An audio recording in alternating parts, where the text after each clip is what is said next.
Good morning, tara basa na tayo na ating libro guys. Magandang balita, Biblia, 04 February 2025. Nandito tayo sa aklat ang sulat ni Judas. Pakisabayan ako ng basa ng pare-pareho tayo dito matuto sa salita ng Diyos at sa history na rin ni Jesus. Isang page lang yung Judas guys, baka baka yung pahayag basahin na rin natin. Okay, pakisabayan na ako ng basa. Ang sulat ni Judas, panimula.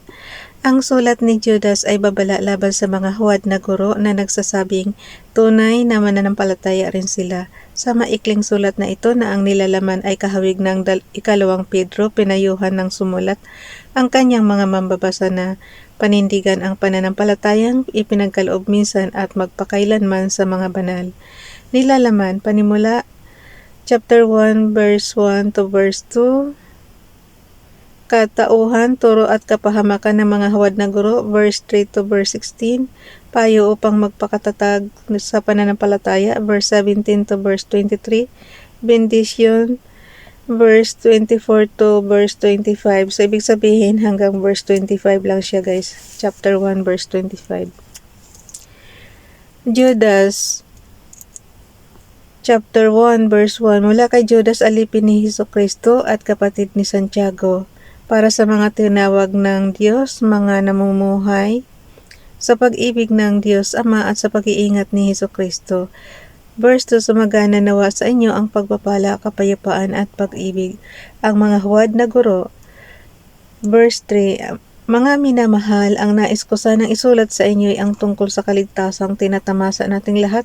Ngunit nakita ko ang kailangang isulat sa inyo ay isang panawagan sa inyong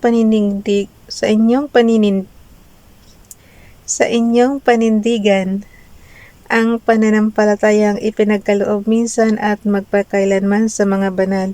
Verse 4, sapagkat lihim na nakapasok sa inyong samahan ang ilang taong ayaw kumilala sa Diyos. Binabaluktot nila ang aral tungkol sa kagandahang loob ng Diyos upang mabigyang katwiran ang kanilang kahalayan.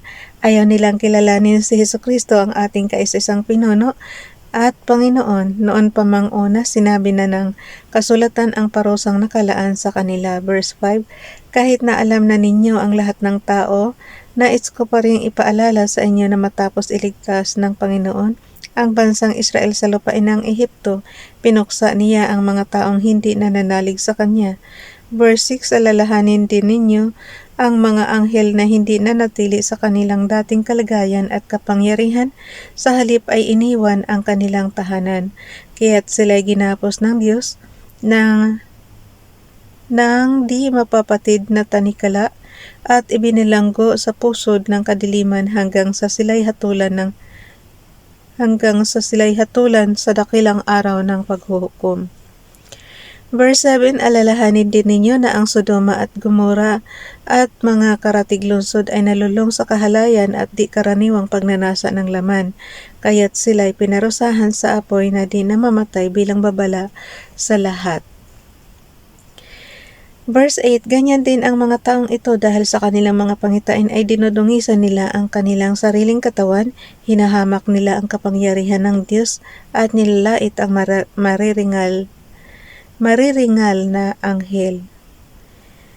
Verse 9, kahit si Miguel na pinuno ng mga anghel nang makipagtalo siya sa dyablo tungkol sa bangkay ni Moises, ay hindi nangahas gumamit ng paglapastangan. Ang tanging sinabi niya ay parusahan ka nawa ng Panginoon. Verse 10, ngunit nilalapastangan ng mga taong ito ang anumang di nila nauunawaan. Sila ay tulad ng mga hayop na ang sinusunod lamang ay ang kanilang damdamin na siya namang magpapahamak sa kanila. Verse 11, kaawa-awa sila. Kakilakilabot ang sapitin nila sapagkat sumunod sila sa halimbawa ni Cain. Tulad ni Balaam, hindi sila nag-atubiling gumawa ng kamalian dahil lamang sa salapi. Naghimagsik silang tulad ni Korah, kaya sila'y namatay din katulad niya. Verse 12, napakalaking kahihiyan at kasiraang puri ang sila'y makasama ninyo sa mga salusalong magkakapatid. Wala silang iniintindi kundi ang kanilang sarili. Para silang Mga ulap na tinatangay ng hangin ngunit di nagdadala ng ulan. Mga punong kahoy na binunot na pati ugat at talagang patay na dahil hindi namumunga kahit sa kapanahunan. Verse 13, sila'y mga alon sa dagat na ang bula ay ang kanilang gawang kahiya-hiya. Mga ligaw na bituin na nakalaan sa kadiliman magpakailanman. Verse 14, tungkol din sa kanila ang pahayag ni Enoch na kabilang sa ikapitong salinlahi mula kay Adan. Sinabi niya, tingnan ninyo, dumarating na ang Panginoon kasama ang kanyang libo-libong mga anghel. Verse 15, upang hatulan silang lahat. Paparusahan niya ang lahat ng ayaw kumilala sa Diyos dahil sa kanilang mga kasamaan at paglapastangan sa Diyos. Verse 16, ang mga taong ito'y walang kasiyahan, mapamintas, alipin ng kanilang masasamang nasa, mga mayayabang at sanay na sanay manloko para makuha ang gusto nila. Kaya guys, huwag magyabang kasi bawal yan dito sa Bible, mga mayayabang. Mga mayayabang at sanay na sanay manloko para makuha ang gusto nila.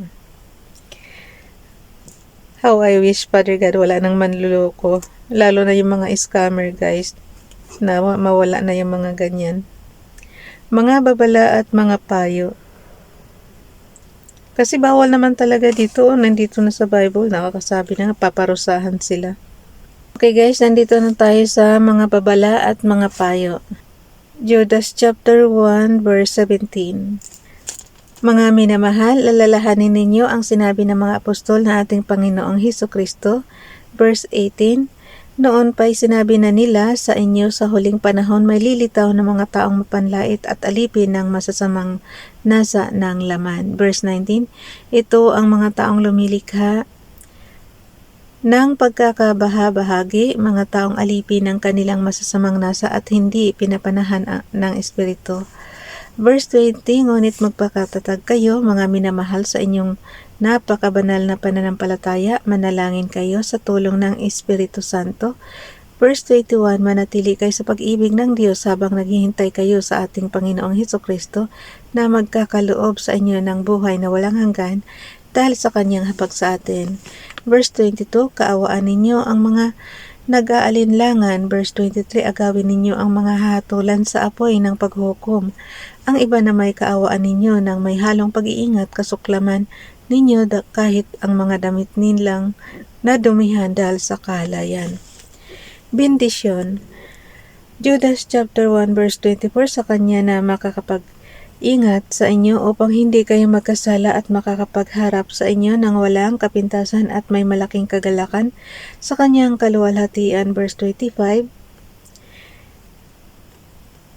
sa iisang Judas chapter 1 verse 25, sa iisang Diyos na ating tagapagligtas sa pamamagitan ni Hesukristo na Panginoon natin, sa kanya ang kapurihan, karangalan, kaluwalhatian at kapangyarihan mula pa noong una, ngayon at magpakailanman. Amin.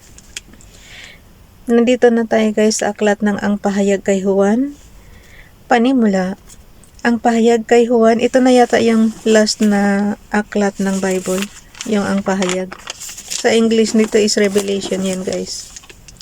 Ang Pahayag kay Juan, panimula. Ang Pahayag kay Juan ay isinulat noong kasalukuyang ang mga Kristiyano ay inuusig dahil sa kanilang pananampalataya kay Hesukristo bilang Panginoon. Ang pangunahing layunin ng sumulat ay palakasin ang loob at buhayin ang pag-asa ng mga sinusulatan niya at payuhan sila na manatiling tapat kahit sa panahon ng paghihirap at pag-uusig.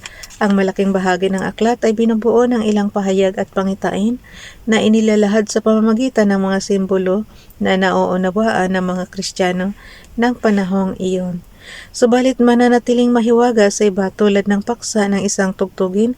Ang paksa ng aklat na ito ay inuulit-ulit sa iba't ibang paraan sa pamamagitan ng iba't ibang pangitain. Kahit na marami at iba't iba ang kahulugang ibinigay sa mga nakasulat sa aklat na ito, ang pangunahing paksa ng aklat na ito ay malinaw. Sa pamamagitan ni Kristong Panginoon, lulupigin ng Diyos ang kanyang mga kaaway, kabilang na dito si Satanas. Gagantipalaan ng Diyos ang kanyang tapat na mga anak na bagong langit at bagong lupa kapag lubusan na siyang naghahari.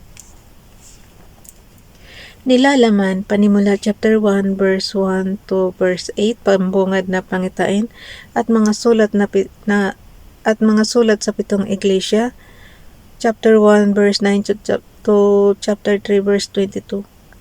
Ang kasulatang nakarolyo na may pitong tatak, chapter 4 verse 1 to chapter 8 verse 1. Ang pitong trompeta, chapter 8 verse 2 to chapter 11 verse 19.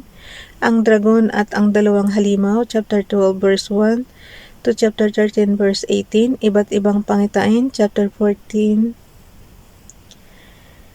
verse 1 to chapter 15 verse 8. Ang pitong mangkok ng puot ng Diyos, chapter 16 verse 1 to verse 21. Ang pagkawasak ng Babylonia at pagkatalo ng halimaw, ng huwad na propeta at ng diablo, chapter 17 verse 1 to chapter 20 verse 10. Ang huling paghuhukom, chapter 20 verse 11 to verse 15. Ang bagong langit, ang bagong lupa at ang bagong Jerusalem, chapter 21 verse 1 to chapter 22 verse 5. Pagwawakas, chapter 22 verse 6 to verse 21.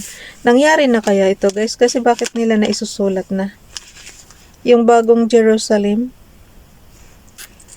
Nagtatanong lang po. O sige, magbasa na tayo ng malaman natin.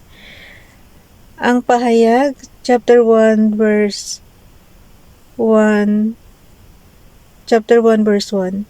Ito ang pahayag na ibinigay ng Diyos kay Hesukristo at sa pamamagitan ng anghel sa kanyang isinugo. Ulitin ko guys. Malabo na naman paningin ko. Pahayag, chapter 1, verse 1. Ito ang pahayag na ibinigay ng Diyos kay Hesukristo at sa pamamagitan ng anghel na kanyang isinugo, kanya namang inihayag kay Juan na alipin niya. Ang layunin ng paghahayag na ito'y ipabatid sa mga alipin ng Diyos ang mga bagay na malapit nang maganap. Tandaan nyo guys, nakalagay rito malapit nang maganap. Pero ang tagal na nitong sinulat. Verse 2, ito ang patutuo ni Juan sa lahat ng nakita niya tungkol sa mensahe ng Diyos na ipinahayag naman ni Hesukristo. Verse 3, mapalad ang bumabasa ng aklat na ito, ang mga nakikinig sa propesiya nito at tumutupad sa nasusulat dito sapagkat malapit na itong maganap. Pagbati sa pitong iglesia. Pahayag chapter 1 verse 4, mula kay Juan para sa pitong iglesia sa lalawigan ng Asya. Sumainyo nawa ang pagpapala at kapayapaang mula sa Diyos na siyang nakaraan, kasalukuyan at darating. Ito'y mula sa pitong espiritong nasa harap ng kanyang trono. Verse 5, at mula kay Hesukristo ang tapat na saksi, ang panganay na anak, ang unang binuhay mula sa mga patay at pinuno ng mga hari sa lupa. Iniibig niya tayo at sa pamamagitan ng kanyang dugo ay pinalaya niya tayo sa ating mga kasalanan. Verse 6, ginawa niya tayong isang lahi ng mga pari na naglilingkod sa kanyang Diyos at Ama. Kay Hesukristo ang kapurihan at kapangyarihan magpakailanman. Amen. Verse 7, tingnan ninyo, dumarating siyang nasa mga alapaap at makikita siya ng lahat, pati dito ako nag-i-struggle guys. Ang hirap buklatin kasi sa kalumaan ba, sobrang nipis niya pa niya. Kaya hindi siya malipat. Ayaw ipabasa. Okay, tiyaga. Ayaw talaga malipat. Ba't ganun ka nipis itong Bible guys? Yan, nalipat din. Okay, yung verse 7, tingnan ninyo, dumarating siyang nasa mga alapaap at makikita siya ng lahat, pati ng mga sumibat sa kanyang tagiliran. Tatangis ang lahat ng lipi sa lupa dahil sa kanya, ganoon nga ang mangyayari. Amen. Verse 8, ako ang Alpha at ang Omega, sabi ng Panginoong Diyos na makapangyarihan sa lahat, Diyos sa kasalukuyan, sa nakaraan at siyang darating. Isang pangitain tungkol kay Kristo. Verse 9, ako'y si Juan, ang inyong kapatid at kasama sa kapighatian at pagtitiis na nararanasan ng mga kabilang sa kanyang kaharian. Dahil sa pakikipag-isa kay Jesus, itinapon ako sa isla ng Patmos sapagkat ipinahayag ko ang salita ng Diyos at ang katotohanan ng inihayag ni Jesus. Verse 10, noon ay araw ng Panginoon at habang nasa ilalim ako ng kapangyarihan ng Espiritu Santo, narinig ko mula sa aking likuran ang isang malakas na tinig na parang tunog ng trompeta. Verse 11, sabi niya, isulat mo ang iyong nakita at ipadala mo sa 7 iglesia sa Efeso, Esmirna, Pergamo, Thyatira, Sardis, Philadelphia, at Laodicea. So, mapalad tong 7 lugar na ito, guys. Sila lang yung sinulatan. Pahayag chapter 1 verse 12, lumingon ako upang tingnan ang nagsasalita at nakakita ako ng 7 ilawang ginto. Verse 13, nakatayo sa gitna ng mga ilawan ang isang parang anak ng tao na nakadamit na hanggang sakong at may gintong pamigkis sa kanyang dibdib. Verse 14, ang kanyang ulo at buhok ay kasimputi ng balahibo ng tupa o ng niyebe, at ang kanyang mga matay parang apoy na nagliliyab. Verse 15, kumikinang ang kanyang mga paa na parang tansong pinakintab at parang rumaragas ang tubig ang kanyang tinig. Verse 16, may hawak siyang 7 bituin sa kanyang kanang kamay, at lumalabas sa kanyang bibig ang isang matalim at tabak na sa magkabilay may talim. Ang kanyang mukha ay nakakasilaw na parang matinding sikat ng araw. Verse 17, pagkakita ko sa kanya, parang akong patay na bumagsak sa kanyang paanan, ngunit ipinatong niya sa akin ang kanyang kanang kamay at sinabi, huwag kang matakot, ako ang simula at ang wakas. Verse 18, at ang nabubuhay, namatay ako, ngunit tingnan mo, ako'y buhay ngayon at mananatiling buhay magpakailanman. Nasa ilalim ng aking kapangyarihan ang kamatayan at ang daigdig ng mga patay. Verse 19, kahit isulat mo ang iyong nakita, ang nangyayari ngayon at ang mangyayari pagkatapos nito. Verse 20, ito ang kahulugan ng 7 ilawang ginto at ng 7 bituing hawak ko. Ang 7 ilawang ginto ay ang 7 iglesia at ang 7 bituin ay ang mga anghel ng 7 iglesia. Bukas na itong chapter 2, guys. Bye everyone. God bless.